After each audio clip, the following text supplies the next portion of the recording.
जो चार्जशीट दाखिल की है उसके बाद मुझे लगता है कि अब संजय सिंह की मुश्किलें ज़रूर बढ़ने वाली हैं, क्योंकि तमाम सारे सबूत, तमाम सारी बातें कहीं ना कहीं उनके खिलाफ जाती हुई नज़र आ रही हैं। और अब इसमें अदालत क्या कुछ कहती है और जो क्या मूल्य रह गया जब वो पहले ही इस मामले में आरोपी था, तो यहाँ पर निश्चित तौर पर सवाल भी उठते हैं। और निश्चित तौर पर जो गवाह है यहाँ पर ईडी पे, मुख्य गवाह यहाँ पर दिनेश अरोड़ा ही है, तो उस पर भी सवाल उठते हैं कि आखिर जो बात यहाँ संजय सिंह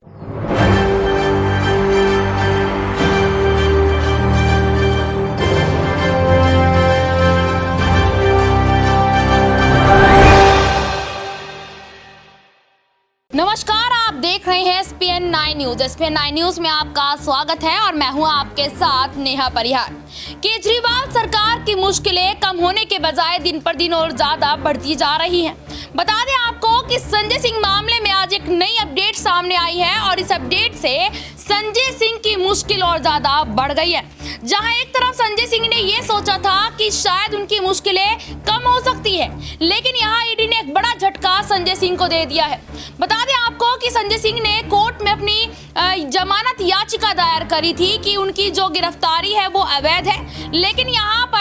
कोर्ट ने पिछली पेशी में, यानी कि अगर मैं बात करूँ तो 28 नवंबर को कोर्ट ने यहाँ पर ये कहा था ईडी को कि आपको 6 दिसंबर से पहले कोई सबूत यहाँ पेश करने हैं जिससे ये साफ हो सके कि संजय सिंह वाकई में यहाँ शराब मामले घोटाले से लिप्त है। यहाँ 6 दिसंबर की तारीख कोर्ट ने दी थी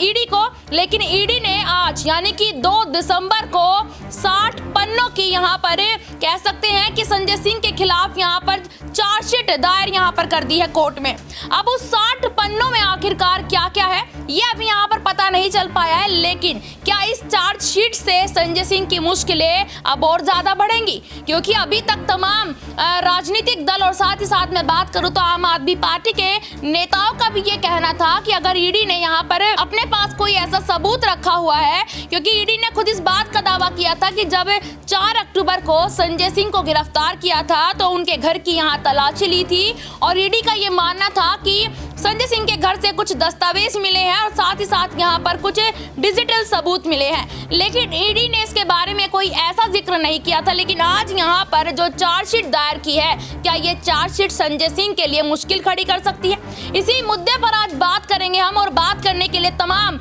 लोग यहाँ पर मौजूद है न्यूज रूम में। सबसे पहला सवाल मैं यहाँ पर अमन जी से लेना चाहूंगी। अमन जी, जैसे कि आपने अभी देखा कि अभी इतनी बड़ी अपडेट संजय सिंह मामले में आई है और संजय सिंह की जो अगली पेशी थी वो यहाँ 6 दिसंबर को थी और इंतजार 6 दिसंबर का था, लेकिन ईडी ने तो यहाँ कह सकते हैं बम ही फोड़ दिया। 60 पन्नों की चार्जशीट को दायर कर देना, आखिरकार कैसे आप इसे देख रहे हैं? क्या संजय सिंह यहाँ बाहर आने की सोच रहे थे? रिहाई की बात यहाँ पर कर रही थी आम आदमी पार्टी, अब मुश्किल हो जाएगी रिहाई? बिल्कुल, और जिस तरह से कहा भी जा रहा था कि भाई कोई सबूत नहीं है, कोई ऐसा हमारे खिलाफ कोई दस्तावेज नहीं है जिसकी बिना पर पकड़ा गया है, और अब जबकि ईडी ने ये चार्जशीट दाखिल की उसके बाद से लगातार, बिल्कुल आपने सही कहा कि अब संजय सिंह पे मुझे लगता है कार्रवाई और ज़्यादा तेज़ भी हो सकती है और ज़्यादा कड़ी भी हो सकती है। क्योंकि अगर आप देखें पूरे के पूरे माहौल को, तो अरविंद केजरीवाल जिस तरह से कह रहे हैं कि भाई एक अभियान चला दिया कि भाई मैं मुख्यमंत्री रहूँ या इस्तीफा दे दूँ, मैं जेल में चला जाऊँ या सरकार चलाऊँ, मतलब एक अलग तरह की पूरे माहौल में अब आम आदमी पार्टी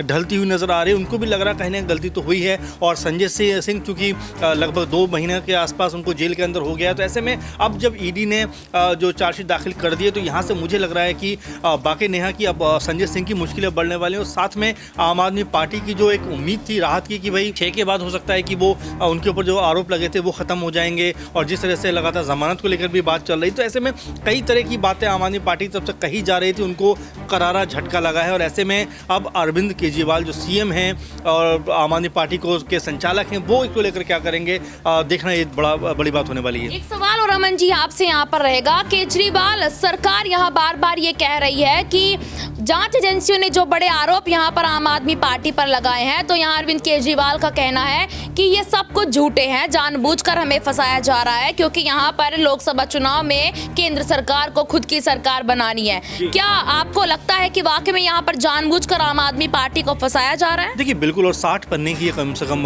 चार्जशीट है, बहुत सारी बातें इसमें कही गई होंगी, अभी क्या कुछ कहा गया होगा हम नहीं कह सकते, लेकिन फिलहाल जिस तरह से 60 पेज की जो चार्जशीट दाखिल हुई है, इसमें कई तरह तथ्यों को चीज़ों को उजागर भी किया गया होगा, कई जो कह सकते हैं सबूत भी रखे गए होंगे, कई बातें भी इसमें कही गई होंगी। तो अभी ये कहना बहुत जल्दबाजी होगा कि हमने कुछ नहीं किया, हम बिल्कुल निर्दोष हैं, हमारा कोई कसूर नहीं है इस पूरे मामले में, क्योंकि अब ईडी ने पूरे मामले को देखने के बाद ये जो चार्जशीट दाखिल की है उसके बाद मुझे लगता है कि अब संजय सिंह की मुश्किलें ज़रूर बढ़ने वाली हैं, क्योंकि तमाम सारे सबूत, तमाम सारी बातें कहीं ना कहीं उनके खिलाफ जाती हुई नज़र आ रही हैं। और अब इसमें अदालत क्या कुछ कहती है और जो कुछ जांच हुई है उसको कितना पुख्ता मानती है, ये मेरे ख्याल से अब देखने वाली बात होगी। धन्यवाद अमन जी। बिल्कुल, यहाँ पर क्या जांच होगी, यहाँ पर ये देखने वाली बात होगी। अगला सवाल यहाँ अक्षय से होगा। अक्षय, आपने देखा होगा कि दिनेश अरोड़ा का नाम यहाँ बार बार जिक्र में आ रहा है और यहाँ पर जांच एजेंसी यानी कि ईडी ने ये कहा है कि दिनेश अरोड़ा ने 2 बार संजय सिंह के घर पर करोड़ों रुपए का लेन देन किया था, यानी कि 1-1 करोड़ रुपए 2 बार कर उनके घर पर पहुंचाए थे।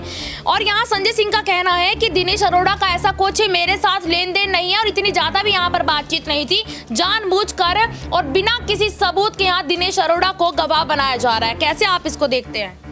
देखिए, दिनेश अरोड़ा यहाँ पर वो शख्स है जो इस पूरे मामले में ईडी का मुख्य गवाह है। हम इस बात को बिल्कुल नहीं नकार सकते। और कहीं ना कहीं जब संजय सिंह को 4 अक्टूबर को कहीं ना कहीं गिरफ्तार किया गया था तो दिनेश अरोड़ा ही वो शख्स था जिसके आधार पर मुख्य रूप से यहाँ संजय सिंह की गिरफ्तारी हुई थी। और अब लगातार 4 अक्टूबर के बाद जब अगले ही दिन से जब संजय सिंह लगातार यहाँ ईडी की रिमांड पर और करीबन 2 महीने उन्हें यहाँ हिरासत में हुए होने वाले हैं, तब से संजय सिंह की जितनी भी मर्तबा कोर्ट में पेशी हुई, लगातार उनका कहना रहा है कि दिनेश अरोड़ा जो पहले यहाँ पर आरोपी था उसको यहाँ पर गवाह बनाया जा रहा है, उसके बयान को आधार बनाकर मुझे गिरफ्तार किया जा रहा है। तो उसके बयान का क्या आधार, उसके बयान का क्या मूल्य रह गया जब वो पहले ही इस मामले में आरोपी था? तो यहाँ पर निश्चित तौर पर सवाल भी उठते हैं और निश्चित तौर पर जो गवाह है यहाँ पर ईडी पे मुख्य गवाह यहाँ पर दिनेश अरोड़ा ही है, तो उस पर भी सवाल उठते हैं कि आखिर जो बात यहाँ संजय सिंह ने कही है बहुत वाजिब यहाँ पर नजर आती है कि जिस तरह से यहाँ दिनेश अरोड़ा पहले ईडी से भागता नजर आ रहा था, पहले ईडी का यहाँ पर आरोपी था वो शराब नीति घोटाले मामले में, और फिर अचानक से ईडी उसे गिरफ्तार कर लेती है, वो यहाँ पर मुख्य गवाह भी बन जाता है। तो कहीं ना कहीं ये जो पूरी जो यहाँ प्रक्रिया है ये कहीं ना कहीं ईडी पर सवाल खड़े करती है। देखिए, बिल्कुल यहाँ पर सवाल खड़े करती है, लेकिन यहाँ पर जिस तरीके से ईडी का कहना है और आपने भी यहाँ अभी इस खबर को कवर किया है कि 60 पन्नों की यहाँ जो चार्जशीट दाखिल की गई है ईडी की तरफ से, उनमें कुछ ना कुछ तो होगा। और देखिए, यहाँ पर सबूत के साथ ही ईडी अब यहाँ पर पेश आती नजर आ सकती है। अगर वाकई में संजय सिंह के खिलाफ ईडी यहाँ सबूत दिखा देती है तो संजय सिंह को भी क्या सिसोदिया की तरह लंबे वक्त तक जेल में रहना पड़ेगा? निश्चित तौर पर इसमें कोई दौराय नहीं है। और यहाँ पर हमें ये चीज़ नहीं भूलनी चाहिए कि 2 दिसंबर आज ये तारीख है। आज के दिन जो संजय सिंह के खिलाफ ईडी ने चार्जशीट दायर की है, ये वही चार्जशीट है जिसको लेकर के ईडी लगातार तमाम सुनवाइयों में ये कहती आई है कि हमने जो चार्जशीट तैयार की है संजय सिंह के खिलाफ, हमारी चार्जशीट में 82 लाख रुपए के चंदे का जिक्र है। तो ये वही चार्जशीट। और यहाँ पर एक और चीज़ मुझे लगता है गौर करने वाली होनी चाहिए कि जिस तरह से संजय सिंह की बीती 24 नवंबर को दिल्ली की राउज एवेन्यू कोर्ट में सुनवाई थी, तो उस दौरान कहा गया था कि अगले सुनवाई में जो है ईडी को चार्जशीट इस मामले में पेश करनी है। और अब यहाँ पर 2 दिन बाद ही 4 दिसंबर को संजय सिंह की सुनवाई यहाँ राउज एवेन्यू कोर्ट में होनी है। उससे ठीक पहले ईडी ने जिस तरह से 2 दिन पहले ये चार्जशीट दायर की है, इसी में 82 लाख रुपए के चंदे का जिक्र है। और अगर इसमें कुछ और ऐसे पुख्ता सबूत अगर ईडी पेश कर पाती है संजय सिंह के खिलाफ, तो बिल्कुल यहाँ पर दौराय नहीं है कि वे भी कहीं ना कहीं मनीष सिसोदिया की तरह बुरे नपने वाले हैं। बहुत धन्यवाद यहाँ पर अक्षय का। तो देखिए, यहाँ पर बिल्कुल ये देखना है कि आखिरकार जैसे कि अभी अक्षय ने बताया कि ईडी यहाँ पर उस चार्जशीट में अगर पुख्ता सबूतों की बात करती है तो शायद यहाँ पर संजय सिंह भी लंबे वक्त तक जेल में जाएंगे। और अगला सवाल नाजमीन से लूंगी मैं, आखिरी सवाल और छोटा सा सवाल यहाँ पर,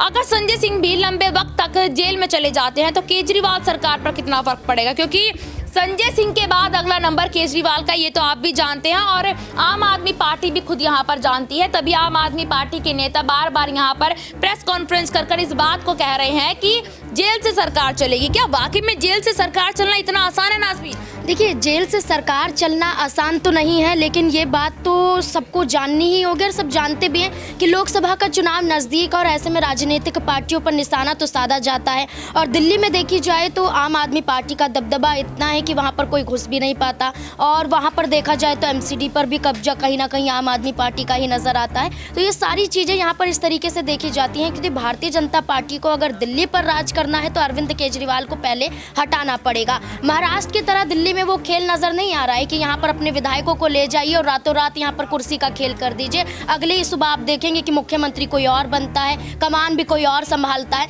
महाराष्ट्र के बाद दिल्ली की बात करें तो यहाँ पर दिल्ली में तमाम जो मंत्री नेता हैं यहाँ पर आम आदमी पार्टी के, वो ये कहते हैं कि हमारी पार्टी ईमानदार है, हमारे एक भी नेता भारतीय जनता पार्टी में शामिल नहीं होगा। यहाँ पर तो ये भी कहा जाता है कि मनीष सिसोदिया को ऑफर किया गया था कि भारतीय जनता पार्टी में शामिल हो जाइए, आप पर लगे सारे आरोप यहाँ पर हटा दिए जाएंगे। तो यहाँ पर आप देखेंगे कि आम आदमी पार्टी का कोई भी नेता भारतीय जनता पार्टी में जाने के लिए तैयार नहीं हो रहा। तो इसलिए यहाँ पर अब सरकारी एजेंसियों का इस्तेमाल किया जा रहा है, ऐसा विपक्षी पार्टियों का कहना है, और इसलिए भी किया जा रहा है ताकि ये पार्टी पूरी तरह से टूट जाए और लोकसभा के चुनाव में कोई भी ऐसा बड़ा चेहरा ना बचे जो दिल्ली में कहीं ना कहीं चुनाव लड़ने के काबिल हो। बिल्कुल, बहुत बहुत धन्यवाद। तो देखिए, जैसे कि नाज़मीन ने यहाँ पर बताया कि आम आदमी पार्टी में कोई ऐसा चेहरा ना बचे और दिल्ली में कोई ऐसा चेहरा ना बचे, ऐसा यहाँ केंद्र सरकार का मानना है। लेकिन जिस तरीके से यहाँ पर आज ईडी ने 6 तारीख के बजाय 2 तारीख को ही अफरा तफरी में यहाँ 60 पन्नों की चार्जशीट जो है वो दाखिल यहाँ कर दी है संजय सिंह के खिलाफ। अब यहाँ पर ये देखना है कि संजय सिंह की जो अगली पेशी यहाँ पर होगी उसमें देखा जाएगा कि इस चार्जशीट में आखिरकार ईडी ने क्या क्या लिख कर बताया है, कितने आरोप यहाँ संजय सिंह के खिलाफ आखिरकार ईडी ने लगाए हैं। इस रिपोर्ट को लेकर आपकी क्या राय है, कमेंट बॉक्स में जरूर बताएं। फिर मिलेंगे किसी नए मुद्दे के साथ, तब तक के लिए देखते रहिएगा SPN9 न्यूज़। धन्यवाद।